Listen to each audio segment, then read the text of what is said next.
तो क्या junior Stalin ने जानबूझकर सनातन पर एक ऐसा बयान दिया जिसे लेकर राजनीतिक बखेड़ा खड़ा हो गया? क्या यह एक सोची समझी रणनीति का हिस्सा थी?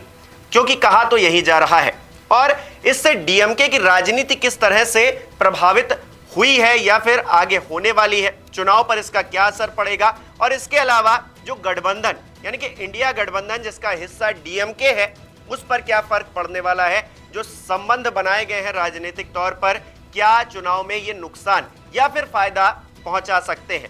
क्या है पूरी इनसाइड स्टोरी, हम आपको इस रिपोर्ट में बताने जा रहे हैं। मुख्यमंत्री एमके स्टालिन के बेटे उदयनिधि ने 2 सितंबर को Tamil Nadu progressive writers and artist association की एक सभा में सनातन को लेकर जो बयान दिया वो क्या उनकी सोची समझी रणनीति का हिस्सा थी?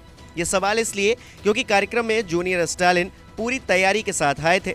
वो लिखित भाषण पढ़ रहे थे, उन्हें मालूम था कि वो किसे टारगेट कर रहे थे। यानी कि ये बयान किसी तरह की उत्तेजना, नाराजगी या गुस्से में नहीं दिया गया। ऐसा में माना जा रहा है कि यह बयान जानबूझ कर दिया गया। राजनीतिक जानकारों की माने तो उदयनिधि तमिल प्रदेश में अपनी पकड़ को ढीला नहीं करना चाहते और वो अपने अलायंस पार्टनर को भी जगह नहीं देना चाहते। यानी कि अब कांग्रेस के लिए इस लाइन पर डीएमके के साथ राजनीति करना मुश्किल हो जाएगा। यही वजह है कि कांग्रेस उदयनिधि के बयान से किनारा कर रही है, लेकिन बीजेपी समेत तमाम दल उदयनिधि के बयान पर हमलावर हैं और साफ तौर से देखा जाए तो इससे चुनावी मौसम में एक मुद्दा बना दिया गया है। हालांकि जानकार मान रहे हैं कि इससे डीएमके को कोई नुकसान नहीं होगा, बल्कि प्रदेश में उनका वोट बढ़ेगा ही, जबकि अन्य प्रदेशों में उनके लिए कोई संभावना वैसे भी नहीं है।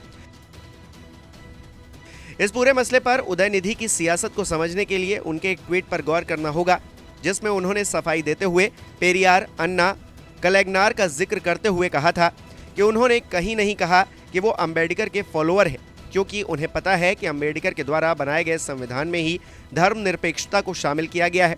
तो ये एक बड़ी निशानदेही है।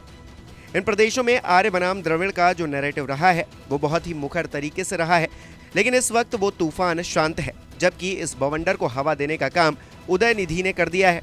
यानी कि एक नया नैरेटिव गढ़ने की कोशिश की जा रही है। इस बीच एक बयान ये भी उठ रहा है कि क्या उदयनिधि के बयान से आई आंच इंडिया गठबंधन को भी खत्म कर देगी? तो जानकार ऐसा नहीं मान रहे। उनका कहना है कि ऐसा कुछ नहीं होगा, क्योंकि जूनियर स्टालिन के बयान से अलायंस पार्टनर्स को कोई परेशानी होती नजर नहीं आ रही है। इसकी एक वजह यह भी है कि पार्टनर्स का राजनीतिक तौर पर तमिलनाडु में कुछ नहीं है। अगर अलायंस बना रहता है तो संख्या बल के आधार पर मजबूती ही काम आ सकती है। इसलिए डीएमके को इंडिया अलायंस से बाहर करने का जोखिम शायद नहीं उठाया जाएगा। नमस्कार, मैं हूं मानक गुप्ता। अगर आपको हमारा ये वीडियो पसंद आया हो तो इसे लाइक और शेयर जरूर करें, और हाँ, हमें सब्सक्राइब और फॉलो करना ना भूलें ताकि आप देश और दुनिया की कोई खबर मिस ना करें। तो जुड़े रहिए हमारे साथ और देखते रहिए न्यूज़ 24।